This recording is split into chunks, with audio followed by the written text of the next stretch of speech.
Good evening. My name is Patrick Leader from Leader Games. This is my game Vast the Crystal Caverns.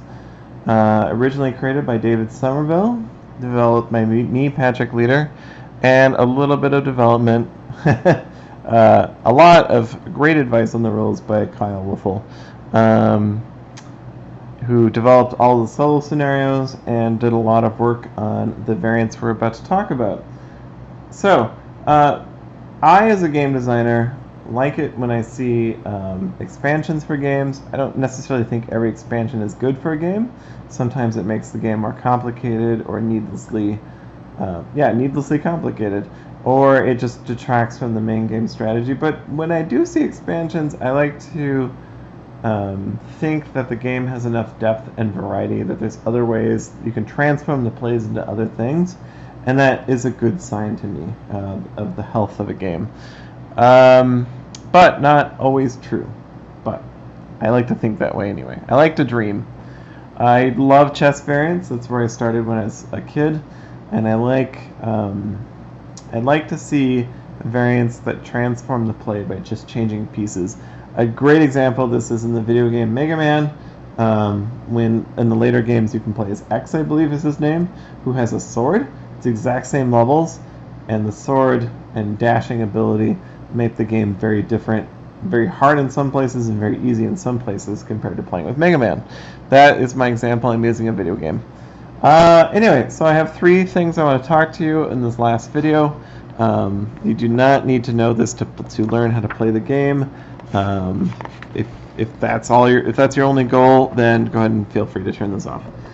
There are 3 variants. I'm not going to use the rules to show this.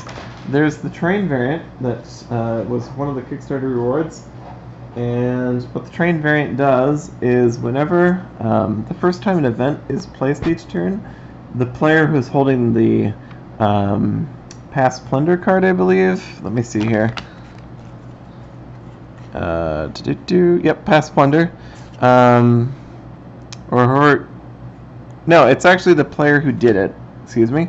Whenever an event is revealed and there isn't a cave player in the game, that player will place one of the train at the end of their turn. If there is a cave player in the game, the cave player will place one of the train at the end of the turn. And these just have a variety of effects which are discussed in the rules. I won't discuss them now. You can just look them up. And they also make the map a little more colorful. These are also quite a bit larger, so like this is a 2x2 tile, so it fits, it would fit onto the map and potentially have 8 spaces touching it. So the train tiles tend to make the game a little bit harder for the cave, so if you're going to do that, make sure that the cave is an experienced player and can deal with the extra challenge.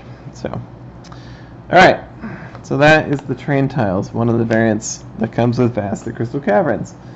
The other variants are the roll variants, which are very important. The roll variants is a list in the rules. I'll try and show you, and it shows you each combination of rolls you'd want to play with. So if you play with all 5 players, set up the game as described in these rules. If you want to play with 4 players, set up as described in these rules, without the vaults and so on. And then it shows any 3 rolls with the thief, and then it shows how to play with 3 players and 2 players, and finally all the 4 solo play variations. When that happens, read the rules for which rolls you choose. We've put stars next to combinations we suggest players learn with, and those will tell you.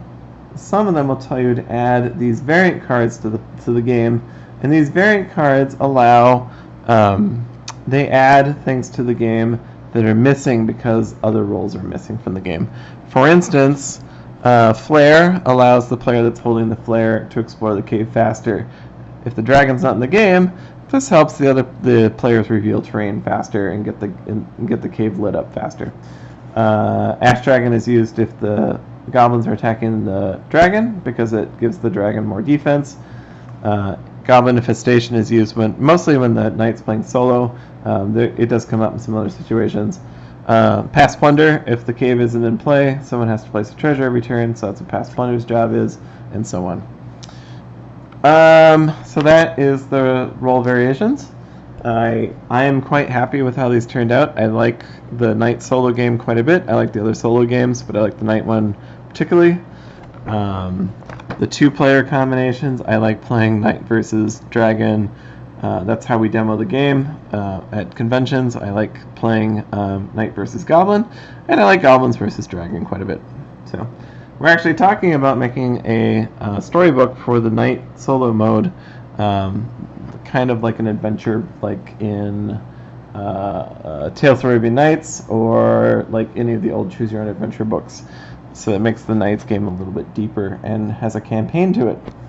There are also difficulty variants, which is the last page of the rules, and then there's a sample turn if you need that to help you learn how to play. I hope you use it.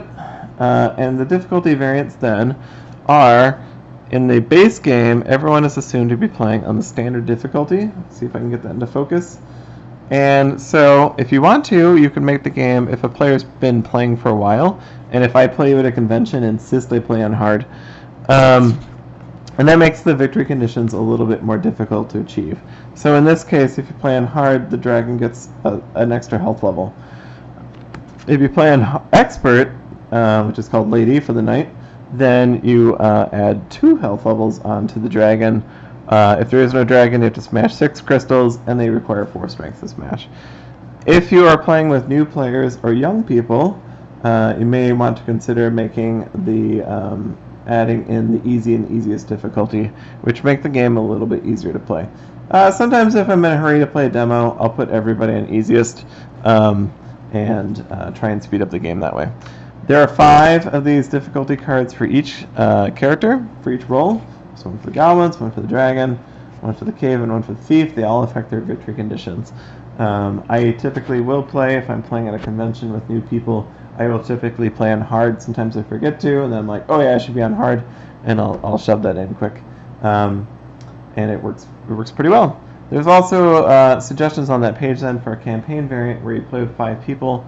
Everybody plays on easiest, and then if you win a game, the next time you play a game, you play on easy while the other players play on easiest, and so on. And as you win games, you continue moving up until you get to hardest. And then if you win the game while you're playing on expert, then you win the campaign, and you are called the Vastness or the Vasty Vast or whatever whatever the title is in the book. So something to explore. I have not explored that option myself. I have played plenty of games, but I haven't taken that on yet. I would like to do that sometime when this is all over. All right, thank you for listening. You have a good evening, and I'm going to start uploading some videos.